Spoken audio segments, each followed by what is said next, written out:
بسم اللہ الرحمن الرحیم۔ سورہ الحشر کا ترجمہ پیش کر رہے ہیں۔ شروع اللہ کا نام لے کر جو بڑا مہربان نہایت رحیم والا ہے۔ اللہ ہی کی تسبیح کی ہے ہر اس چیز نے جو آسمانوں اور زمین میں ہے، اور وہی غالب اور حکیم ہے۔ وہی ہے جس نے اہل کتاب کافروں کو پہلی ہی حملے میں ان کے گھروں سے نکال باہر کیا۔ تمہیں ہرگز یہ گمان نہ تھا کہ وہ نکل جائیں گے، اور وہ بھی یہ سمجھے بیٹھے تھے کہ ان کی گھڑیاں انہیں اللہ سے بچا لیں گی، مگر اللہ ایسے رخ سے ان پر آیا جدھر ان کا خیال بھی نہ کیا تھا۔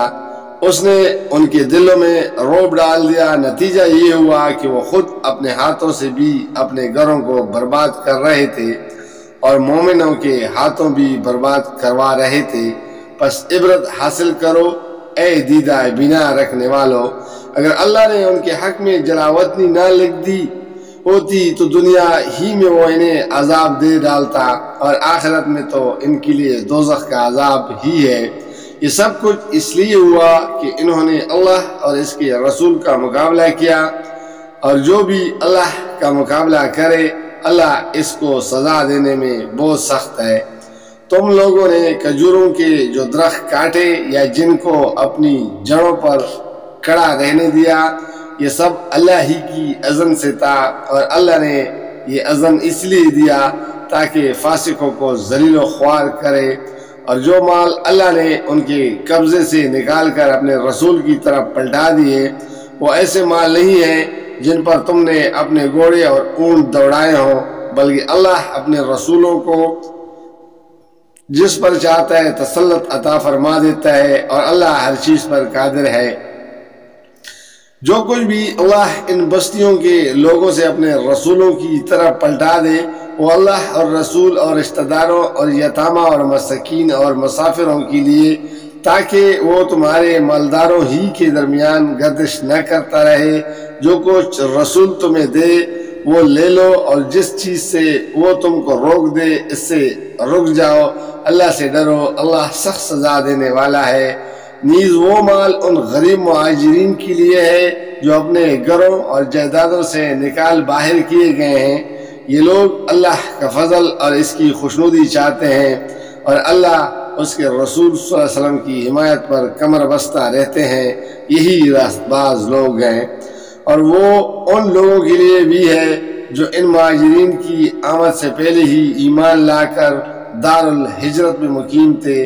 یہ ان لوگوں سے محبت کرتے ہیں جو ہجرت کر کے ان کے پاس آئے ہیں، اور جو کچھ بھی ان کو دے دیا جائے اس کی کوئی حاجت تک یہ اپنے دلوں میں محسوس نہیں کرتے، اور اپنی ذات پر دوسروں کو ترجیح دیتے ہیں، خواہ اپنی جگہ خود محتاج ہوں۔ حقیقت یہ ہے کہ جو لوگ اپنے دل کی تنگی سے بچا لیے گئے وہی فلاح پانے والے ہیں۔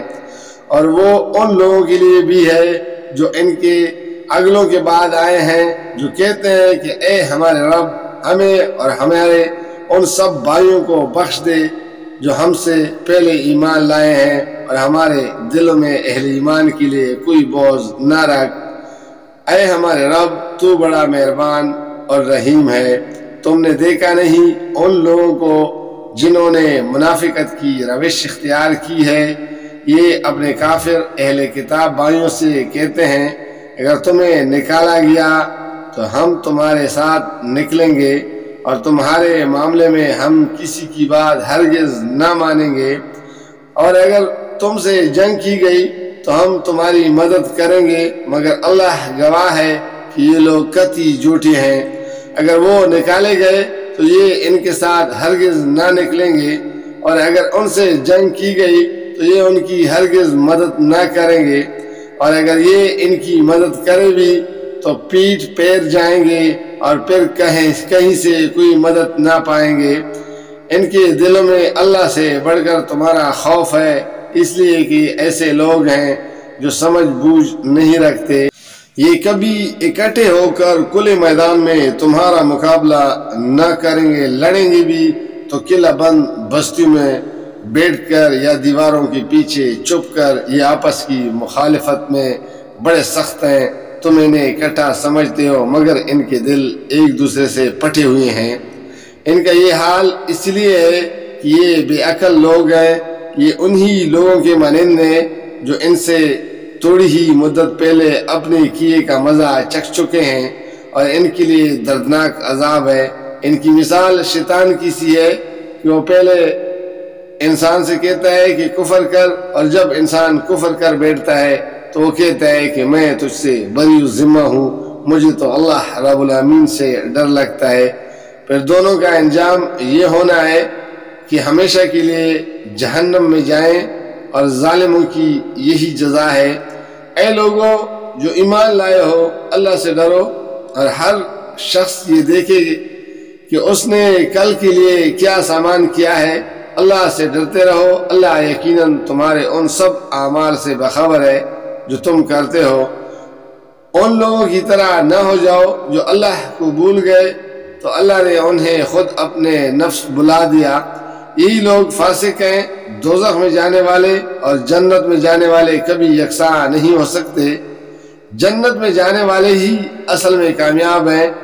اگر ہم نے یہ قرآن کسی پہاڑ پر بھی اتار دیا ہوتا تو تم دیکھتے کہ وہ اللہ کے خوف سے دبا جا رہا اور پٹا پڑتا ہے۔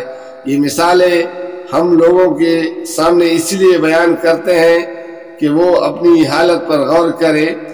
وہ اللہ ہی ہے جس کے سوا کوئی معبود نہیں، غائب اور ظاہر ہر چیز کا جاننے والا وہی رحمان اور رحیم ہے۔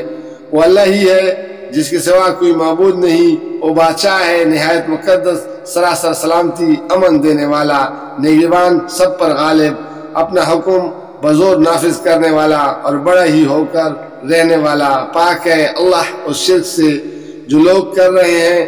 وہ اللہ ہی ہے جو تخلیق کی منصوبہ بنانے والا اور اس کو نافذ کرنے والا اور اس کے مطابق صورت گری کرنے والا، اور اس کے لیے بہترین نام ہے۔